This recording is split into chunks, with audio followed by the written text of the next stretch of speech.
हम क्योंकि road trip कर रहे हैं तो ऑब्वियसली भाई डीजल या पेट्रोल के प्राइस भी बताने पड़ेंगे ना आपको, क्योंकि उसके बिना अपनी गाड़ी चलेगी कैसे। हमारी तो गाड़ी डीजल है तो हम डीजल भरवाते हैं। ईरान में वैसे डीजल को लेके बहुत दिक्कत है, क्योंकि यहाँ पे ना सिर्फ जो बसेज होती है या ट्रक होते हैं उन्हीं में डीजल डलता है। डीजल और पेट्रोल का प्राइस ईरान में सेम है, अराउंड 30,000 रियाल में या फिर 3,000 तोमान, अनऑफिशियल वाले 3 तोमान। तो इंडिया की करेंसी में देखो तो 5 रुपए का 1 लीटर डीजल और पेट्रोल आपको यहाँ पे मिल जाता है, जो कि भाई बहुत सस्ता है, बहुत सस्ता। और आज के इस ब्लॉग में ना मैं आपको दिखाऊंगा कि ईरान इंडियंस के लिए या फिर पूरे वर्ल्ड के लिए कितना महंगा है, यहाँ पे कौन सी चीज कितने की मिलती है। बट ये वीडियो देखने से पहले ना मेरी करेंसी वाली वीडियो देख लेना, वरना आपको समझ नहीं आएगा यहाँ का क्या रेट वेट चल रहा है। उस करेंसी वीडियो में मैंने अच्छे से एक एक चीज समझा दी थी कि 1 रियाल क्या है, 1 तोमान क्या है। तो जब तक वो नहीं देखोगे तब तक भूल जाओ, इस वीडियो में आपको कुछ समझ आएगा। मतलब मैं कोशिश करूंगा समझाने की। कुछ खाया नहीं सुबह से, तो पहले यहाँ से एक मैंगो शेक पी लिया जाए, जरा देखते हैं कितने का मिलेगा बड़ा वाला गिलास। मैंगो 1 गिलास इंचांदा 70 ओके। तो 70 तोमान का यहाँ पे बड़े वाला गिलास है। बंदराबाद में थोड़ा सस्ता था 50 तोमान का, बट हो सकता है गिलास का फर्क हो, तो एक बार देख लेते हैं। एंड यहाँ पे ना भाई ये सब बहुत बिकते हैं, फ्रूट केक्स वगैरह, ये देखो कितने सारे, डोनट्स भी है एंड मिठाइयाँ भी काफी सारी है। यहाँ पे प्राइजेस तो उसमें ही लिखे हुए हैं नंबर्स में, बट जो सामान का नाम है वो सारा पर्शियन में लिखा हुआ है, तो मुझे पता नहीं चल रहा कौन सी चीज कितने की है, इसलिए पूछनी पड़ती है भाई। और अगर आपको किसी भी चीज का प्राइस पूछना है ना, तो आप हाउ मच तो ऐसे करके पूछ ही सकते हो, कई लोग समझ जाते हैं। बट यहाँ पे जो लोकल लैंग्वेज में बोलते हैं इन चांद आस्त, यानी कि ये कितने का, तो सिंपल सी टर्म है, आसानी से याद हो जाती है और बहुत हेल्पफुल है। ये यहाँ का 1 मिलियन रियाल का नोट है या फिर 100 तोमान। अब इसमें से 70 काटेंगे और 30 मुझे वापस दे देंगे, तो इंडियन करेंसी में कितने का पड़ा वो स्क्रीन पे आपको कन्वर्जन दिखता रहेगा। इस टाइम पे वैसे 1 तोमान यहाँ का इंडिया के 1.68 रुपीज के बराबर है, यानी कि ये जो 100 का नोट है इंडिया के 160 रुपीज है लगभग। लो भाई अपना मैंगो शेक आ गया, बट ये तो भाई बंदर अब्बास वाले गिलास से भी छोटा है, बट थिक ज्यादा लग रहा है। ये मतलब प्योर मैंगो का है यहाँ पे। भाई मैं इस पान में महंगा मिला, ऊपर से इतना चिल्ड कर दिया, गला खराब हो जाएगा, तो थोड़ी देर गर्म होने देता हूँ हल्का सा, फिर पीऊंगा। एंड ये मेरा लुक कैसा लग रहा है वो भी बताना। यहाँ पे ना गर्मी और धूप इतनी होती है, इसलिए मैंने पहना हुआ है। ये भी मैंने कल शिराज के रास्ते में एक टूरिस्ट स्पॉट थी वहाँ से लिया था, कल वाले ब्लॉग में दिखाया था। अराउंड 1200 कुछ रुपए की दोनों चीजें पड़ी थी। बाकी टूरिस्ट स्पॉट था तो इसलिए महंगी पड़ी, सिटी में लेता तो सस्ती देते। ईरान में ना आपको जगह जगह पे ऐसे एटीएम मिल जाएंगे रोड पर ही, बट यहाँ पे इंडियन कार्ड चलते नहीं है, सिर्फ लोकल कार्ड ही चलते हैं। इंडियन छोड़ो, पूरे वर्ल्ड का कोई भी कार्ड ईरान में नहीं चलता, सिर्फ यहाँ के जो बैंक है उन्हीं के कार्ड से आप एटीएम से पैसा निकाल सकते हो। तो इसलिए एज अ टूरिस्ट हमको सिर्फ यहाँ पे कैश पे ही डिपेंडेंट रहना पड़ता है पूरा का पूरा, या तो डॉलर में या यहाँ की करेंसी, इसके अलावा कोई ऑप्शन नहीं है। एंड जो यहाँ के लोकल लोग है ना भाई, वो कैश में डील ही नहीं करते, वो सिर्फ और सिर्फ कार्ड से ही पेमेंट करते हैं। मतलब आप छोटी सी दुकान ले लो, चाहे ये मैंगो शेक की दुकान थी, चाहे बड़ा कोई गाड़ी का शोरूम हो, हर जगह पे कार्ड मशीन लगी हुई है, वाईफाई लगा हुआ है उनके लिए, तो सारी पेमेंट लोकल्स जो है वो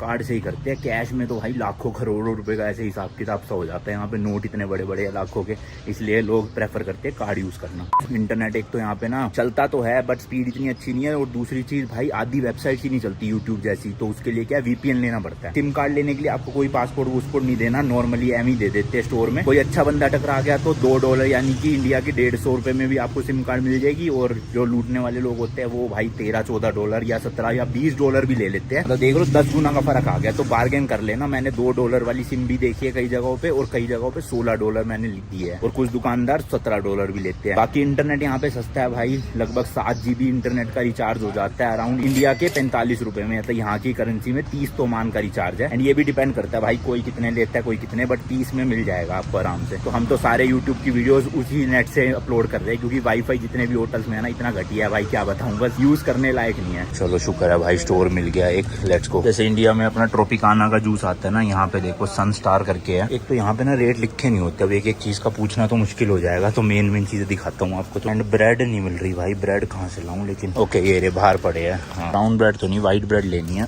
दिस वन। बाकी ये वाले पाव टाइप के ना बहुत चलते हैं लंबे लंबे, और बर्गर भी है यार, मैं तो चलो बर्गर ही लूं। पानी की बोतल ये 1.5 लीटर वाली मिलती है यहाँ पे 40,000 रियाल की, यानी कि इंडिया के 7 रुपए, और यहाँ के 4 तोमान। कल भी दिखा देता हूँ आपको भाई हमारा, और रूम कैसा है वो भी। ये है भाई अपना तगड़ा सा अपार्टमेंट, एक वॉशरूम यहाँ है, ये लिविंग एरिया है, सोफा टीवी लगा हुआ है। इधर यहाँ पे 2 रूम है, मतलब ये 2 BHK है एक तरह से। फर्स्ट रूम ये है जिसमें मैं रुका हुआ हूँ। यहाँ पे ना ठंडी रहती है तो इसलिए कूलर लगा हुआ है ये सेंट्रलाइज वाला, और हीटर दे रखे है हर रूम में। बाकी बाहर यहीं पे एक और वॉशरूम है नहाने के लिए खाली, एंड ये सेकंड बेडरूम है, यहाँ पे भी डबल बेड लगा हुआ है और सेम है वही। तो काफी सही है भाई। 1 करोड़ रियाल का हमें पर नाइट पड़ा, यानी कि 1 मिलियन तोमान, तो इंडिया के वही 1600 रुपए पर नाइट हो गया, जो कि काफी सही है। इतना बड़ा 2 BHK अपार्टमेंट मिल गया पूरा, और क्या चाहिए। ईरान के जितने भी होटल्स है ना, सब के सब भाई आपका पासपोर्ट रखते हैं जब तक आप चेकआउट नहीं कर लेते। तो मैंने अभी अपना पासपोर्ट लिया है, क्योंकि जब भी कहीं बाहर घूमने जाओ ना, पासपोर्ट लेकर जाया करो, कोई पुलिस वाला रोके, कुछ भी दिक्कत हो तो आप दिखा सको कि हाँ आप इंडिया से हो या एज ए टूरिस्ट हो। तो वीज़ा हो ना हो, वीज़ा भी वैसे होना चाहिए फ़ोन में, बट पासपोर्ट ज़रूर होना चाहिए आपके साथ। तो मैंने अपना ले लिया। अभिषेक तो आया नहीं, वो रूम में ही है ऊपर।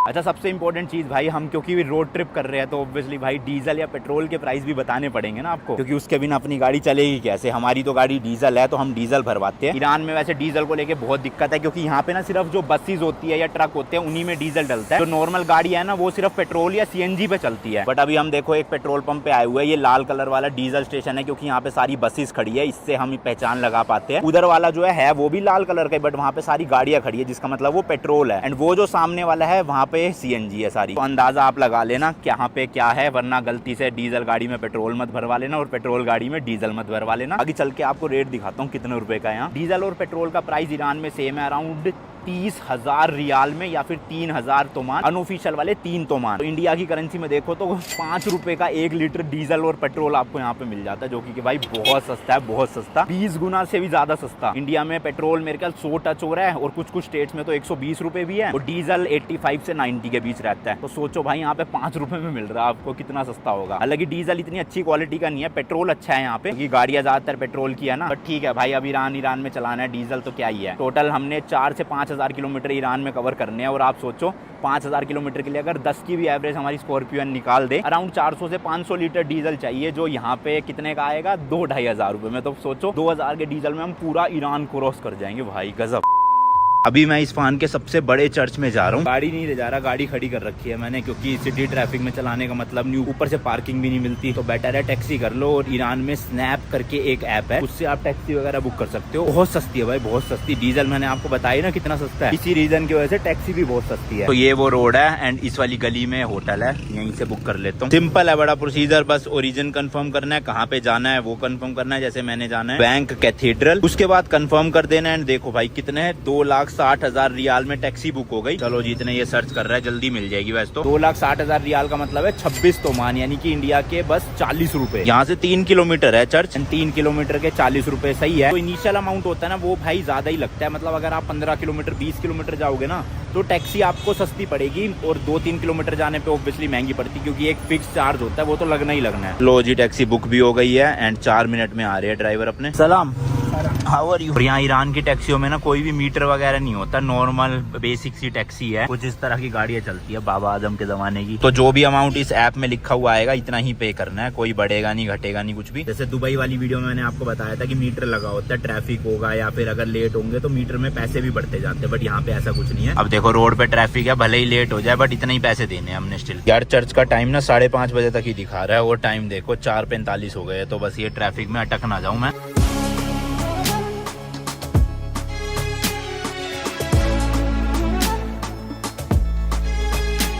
शुक्र है भाई टाइम पे पहुंच गया, अभी आधा घंटा है। भैया ने मुझे टॉफी भी दी देखो, और मैंने 30 तो मान ही दे दिए पूरे। अब खुले क्या ही लेता, 2-4 रुपए। बड़ी अच्छी सी स्ट्रीट लग रही है, मतलब लोग देखो वॉक करके जा रहे हैं, मतलब साफ सुथरा। ये देख सकते हो आप सामने चर्च, आगे से इसका गेट होगा। एंड थोड़ी ना वेस्टर्न कंट्रीज वाली फील आ रही है इस एरिया से, है ना, जैसे शॉप्स वगैरह बनी हुई है। जो कोई है ना चर्च वाला एरिया है तो क्रिश्चियन लोग ज्यादा दिखेंगे आपको यहाँ पर। सामने कुछ शॉप्स भी है। एंड ये रहा भाई चर्च की एंट्रेंस। 2 मिलियन तो मान की टिकट है, थैंक यू। यहाँ पे भी लिखा हुआ है, आप देख सकते हो। 2 मिलियन मतलब 200 तो मान हो गए यहाँ के, इंडिया के वही 320 रुपए।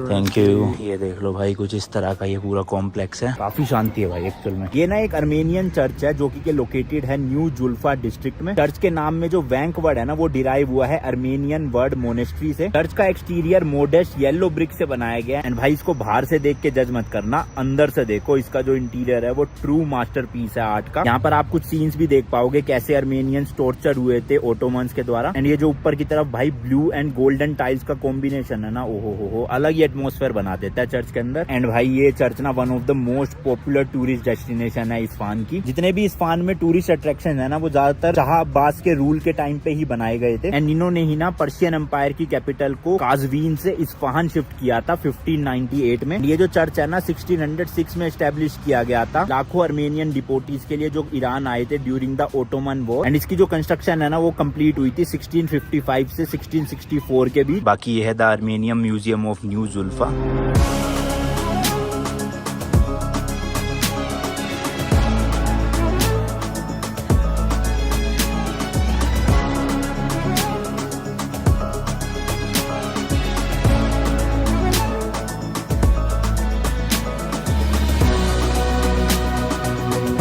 म्यूजियम के अंदर अगरबत्ती की इतनी अच्छी खुशबू आ रही है ना, वर्ड्स में समझा नहीं सकता, बस फील ही कर सकता हूँ मैं। ये जो बेल टावर है ना 1702 में बना था बाय द एफर्ट्स ऑफ हुनाजन जमालियन। 2 फ्लोर में इसको बनाया गया था एंड 4 स्टोन पिलर्स पे। जो नीचे वाली फ्लोर है ना, यहाँ पे रिलीजियस एक्टिविटीज की जाती थी एंड जो ऊपर वाली है फ्लोर, उस पे घंटी लगी हुई है अनाउंसमेंट्स करने के लिए। चलो जी, चर्च हो गया हूँ अंदर। एक गैलरी भी थी जहाँ पे काफी सारी पेंटिंग्स वगैरह रखी हुई थी। सारी चीजें दिखाऊंगा तो फिर बोरिंग हो जाएगा व्लॉग, इसलिए मैं दिखाता नहीं हूँ, खुद एक्सपीरियंस कर लेता हूँ। बट सही में यार ये चर्च के बाहर की स्ट्रीट ना बहुत सुंदर है, मतलब अलग सी फीलिंग आ रही है, ऐसा लग ही नहीं रहा ईरान में हूँ मैं इस टाइम पे। चारों तरफ मुझे क्रिश्चियन दिख रहे हैं यहाँ पे, क्योंकि कैफे देखो कितना सही लग रहा है ना। अभी भूख तो है नहीं, वरना मैं जाता जरूर। बाकी इंडियन खाने की बात करें, वेजिटेरियन या नॉन वेजिटेरियन, तो देखो कुछ सिटीज में ना इंडियन रेस्टोरेंट है, जैसे शिराज में था, खान में पहले होता था बट अब नहीं है। एंड अभी मैं तेहरान में हूँ, इसलिए मैं ये क्लिप ना उस वाली वीडियो में डाल रहा हूँ, क्योंकि तेहरान में 3-4 रेस्टोरेंट है। एक ताजमहल के नाम से, एक चिंगारी रेस्टोरेंट है, यहाँ पे पता लगाते हैं भाई इंडियन फूड कितने का है। वैसे तो सस्ता ही है, शिराज में भी सस्ता था, फिर भी आपको एक बार दिखा दूं वेजिटेरियन लोगों के लिए, वरना यहाँ का लोकल फूड तो ज्यादातर नॉन वेज ही होता है। वो अलग बात है, फलाफल वगैरह खा सकते हो आप वेजिटेरियन लोग, बट हर रोज फलाफल कौन ही खाएगा। इंडियन रेस्टोरेंट जाने की तलब मचती है, मुझे पता है। तो इसलिए आज मैं आ गया हूँ पहले चिंगारी रेस्टोरेंट में। लेट्स गो भाई, खाना टेस्ट करते हैं इनका एंड प्राइसेस भी देखते हैं। पूरा इंटीरियर वगैरह भी आप देखोगे ना भाई, इंडियन स्टाइल ही है प्रॉपर। वेजिटेरियन मेन्यू देख लो भाई, ये सारा है। अभी प्राइसेस नहीं लिखे इसमें, मैं बता दूंगा थोड़ी देर में। राइस में बासमती मिल जाएगा, बाकी चिकन की तो बहुत ही सारी वेरायटी है, पॉज करके पढ़ लेना। सबसे मेन यहाँ रोटी मिल जाती है, बटर नान हुए मजेदार भाई, मैंने कल खाया था, बहुत टेस्टी था। खाने में 2 butter naan, 1 basmati rice and 1 kadhai vegetable लिया था। इसका टोटल बिल 830 तोमान, यानी कि इंडिया के अराउंड 1600 रुपए के आसपास आया। सही है यार, मतलब 800 रुपए पर पर्सन में अच्छे से खाना खा सकता है एक बंदा। हालांकि ये वाला थोड़ा महंगा है, शिराज में जो इंडियन रेस्टोरेंट था वो इससे भी सस्ता था, बट टेस्ट इसका ज्यादा बेटर है, मतलब प्योर इंडियन जो लगता है ना वैसा। तो अभी ये मोनार जोन बान जाने के लिए मैंने बुक करी टैक्सी। यहाँ से लगभग 9.4 किलोमीटर है एंड पैसे देखो सिर्फ 3,10,000 रियाल, यानी कि 31 तोमान, इंडिया के 50 रुपए केवल। तो देख लो 10 किलोमीटर टैक्सी करने के लिए 3,10,000 लग रहे हैं।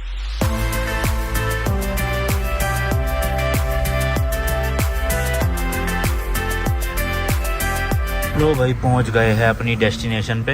Thank you, bye. यार पोपट हो गया अपना, यहाँ पर आकर देखा तो गेट बंद पड़ा है, जबकि गूगल पे टाइमिंग लिखी है कि रात के 11 बजे तक खुला होता है। तो मुझे लग रहा है आज कुछ ऑफिशियल छुट्टी होगी शायद। क्या यार, इतनी फेमस टूरिस्ट अट्रैक्शन है ये यहाँ की, मतलब कहाँ से लोग इसे देखने आते हैं। मैं इस्फान में होते हुए भी देख नहीं पाया, बताओ। सैटरडे आज इसलिए तो नहीं बंद, कह नहीं सकते, पर गूगल पे दिखा रहा है यार ओपन, पता नहीं क्यों कर रखा बंद। कोई नहीं, चलो यहाँ पे पार्क है, यहीं बैठ के आपको थोड़ी फोटोज डाल के बताता हूँ है क्या। यहीं से थोड़ी सी झलक देख लो, ये रहा सामने। बेसिकली जैसे भारत में इंडिया गेट है, गेटवे ऑफ इंडिया, उसी तरह का एक यहाँ का ये स्ट्रक्चर या मोन्यूमेंट है। एक्चुअल में श्राइन है ये, किसी की ग्रेव के ऊपर इसे बनाया गया है। इसकी कंस्ट्रक्शन ना 14th सेंचुरी में शुरू करी गई थी, अम्मू अब्दुल्ला सोकला की ग्रेव को कवर करने के लिए। बिल्डिंग को ना डार्क ब्लू टाइल से कवर करके डेकोरेट किया गया है। तो बेसिकली इसमें एक बिल्डिंग है, ऊपर ना 6-6 मीटर के 2 टावर से बने हुए हैं। इनको भाई शेकिंग टावर्स भी बोलते हैं, क्योंकि ये जो टावर है ना, देखो अगर ऊपर से कोई इसे हिलाता है या शेक करता है तो सेम टू सेम भाई इसके सामने वाला टावर भी शेक होता है। पहले के जमाने में ना थोड़ा सा अंधविश्वास था, तो उस टाइम पे लोग सोचते थे कि यहाँ पे सूफी जो है ना, उसकी स्पिरिट इनको शेक कर रही है। बट बाद में ये प्रूव हुआ कि इनको बनाया ही ऐसे गया है कि ये शेक होंगी अगर एक भी शेक होता है दोनों में से। तो काफी यूनिक कंस्ट्रक्शन है ना, मैं देखना चाहता था यार। और इसके ना अंदर से ऊपर भी जा सकते हैं, उन पिलर्स में सीढ़ियां बनी हुई है, वहां जाना चाहता था, बट कोई नहीं भाई, किस्मत में जो होता है वही मिलता है ना। तो देखो बच्चे फुटबॉल खेल रहे हैं, काफी ना हरा भरा एंड शांत सा एरिया है। थोड़ी देर यहीं बैठ जाते हैं, अब टैक्सी करके कौन जाएगा भाई वापस इतनी जल्दी, बताओ। इतनी दूर आया हूँ 10 किलोमीटर, और ये महाराज जी बंद पड़े हैं, बताओ।